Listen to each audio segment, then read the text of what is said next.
안녕하세요. 핵심 보상 내용만을 전달드리는 핵보상 TV입니다. 오늘 저희가 얘기해 볼 주제는요.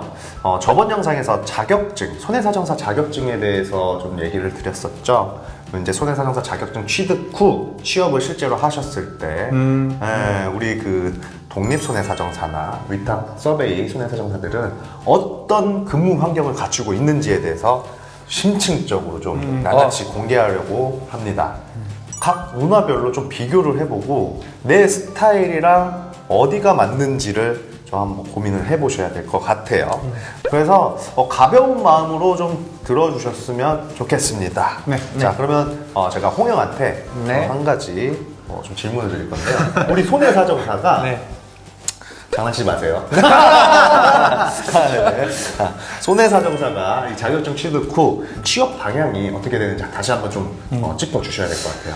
일단은 그 손해사정사가 이제 보험회사에서 사건을 의뢰받는 위탁 손해사정사가 있고요. 저희처럼 보험 소비자분들한테, 일반 분들한테 사건을 의뢰받아서 대신 보험회사에다가 보험금을 청구하는 독립손해사정사, 보통 이 두 가지로 나눠볼 수가 있는 거죠. 네. 그래서 저 같은 경우는 위탁 손해사정사 없이 저는 처음부터 약 10년간 거의 보험 소비자분들한테만 사건을 의뢰받아서 일을 하고 있는 독립손해사정사이고요. 우리 또 꽁꽁보상 원상이랑 우리 경우는 처음에 그 위탁 손해사정 쪽에서 업무를 보다가 지금 독립손해사정사로 좀 넘어온 이런 케이스인 거죠. 네, 맞습니다. 그리고 또 한 가지 더 말씀드리면은 독립손해사정사 안에는 법무법인이 또 있을 수도 있고요. 그렇죠. 손해사정법인, 저희처럼 손해사정법인 안에서 활동을 할 수가 있습니다. 그런 점도 참고해 주시면 감사하겠습니다.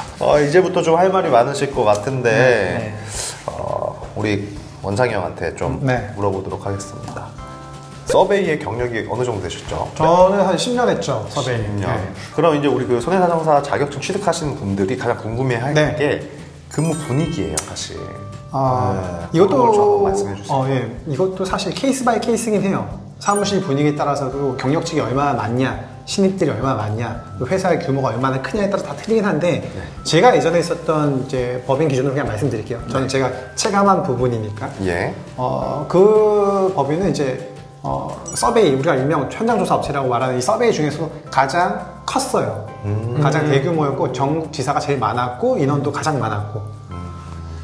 그런 규모가 큰 이제 서베이 법인에 있을 때는 아무래도 이제 상하체가 명확해야지 업무의 효율이 있기 때문에 그때 그런 분위기는 좀 그런 군대식 문화가 좀 많이 있었다라고 저는 기억을 하고 있습니다. 그리고 이제 그 대학생, 이제 취준생분들, 이 영상을 보시면서 고민하시는 분들 보면 사실 좀 나이가 젊으면 사실 이런 위탁 회사보다는 보험회사, 그러니까 어찌됐든 대기업이니까 그렇죠. 대기업 쪽으로 먼저 지원을 하시는 분들이 많으실 텐데 그 대기업은 측정된 연봉이 있지만 위탁 손해사정 업체는 본인 능력에 따라서 이게 좀 소득도 좀 하등이 될 수도 있잖아요. 그렇죠. 이제 재물이나 차량 같은 경우는 또 내용 틀리겠지만 신체 같은 경우는 대부분 제가 아는 바에 의하면은 현장 심사 업체는 전부 다 일반 서베이 기준입니다. 그러니까 자회사 기준이 아닌 거고 서베이 기준에서는 다 인센티브제로 운영한다 보시면 돼요. 기본급 자체가 없어요? 기본급은 있습니다. 기본급은 일정 기본급이 있고 나머지는 인센티브제로 운영한다 보시면 되고 기본급이 없이 아예 인센티브제로 운영하는 회사들도 많이 있습니다. 그러면 고소득으로 받으시는 분들은 어느 정도 돼요?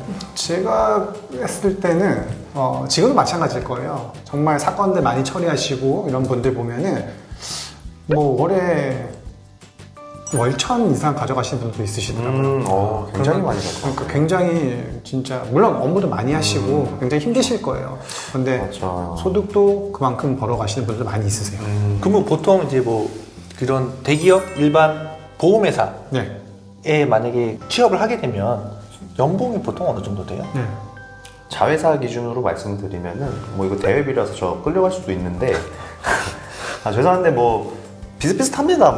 3천 초반대부터 시작해가지고 4천 가량 되는 것 같아요. 그렇게 보면 좀 낮은 업체는 3천 초반.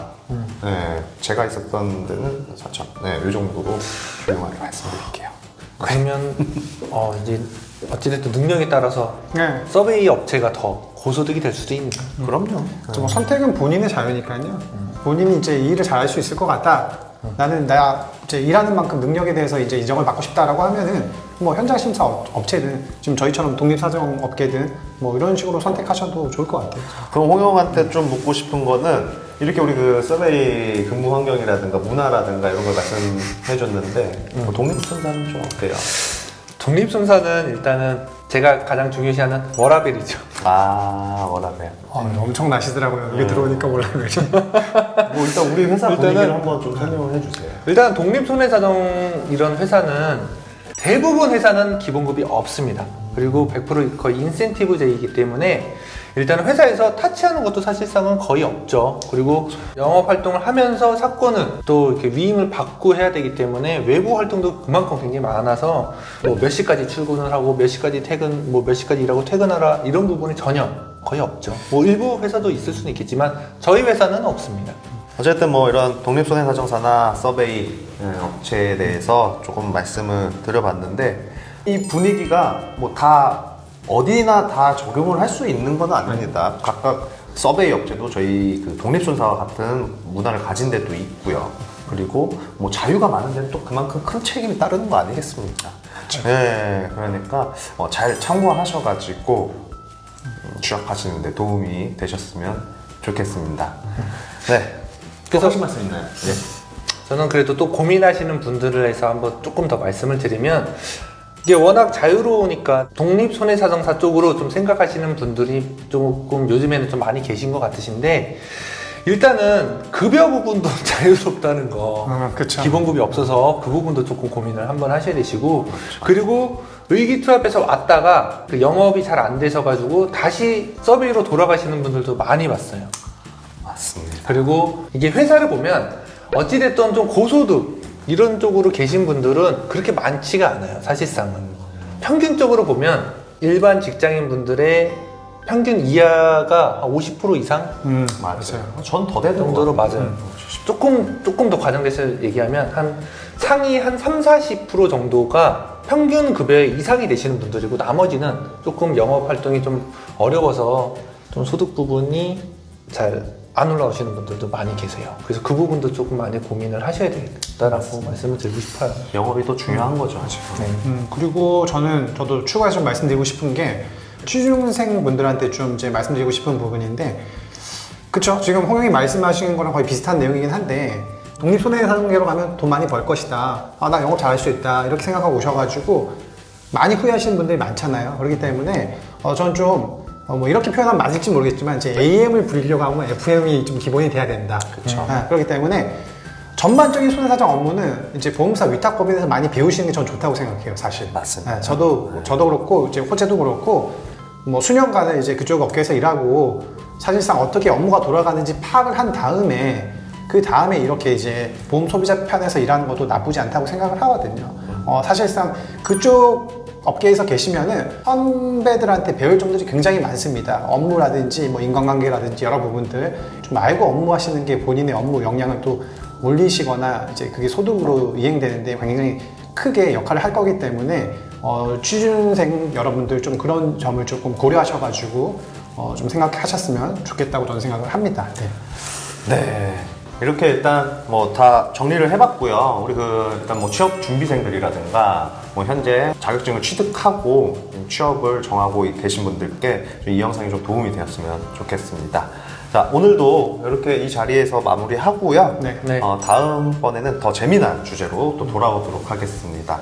이상 핵심적인 보상 내용만을 알려드리는 핵보상TV였습니다. 감사합니다.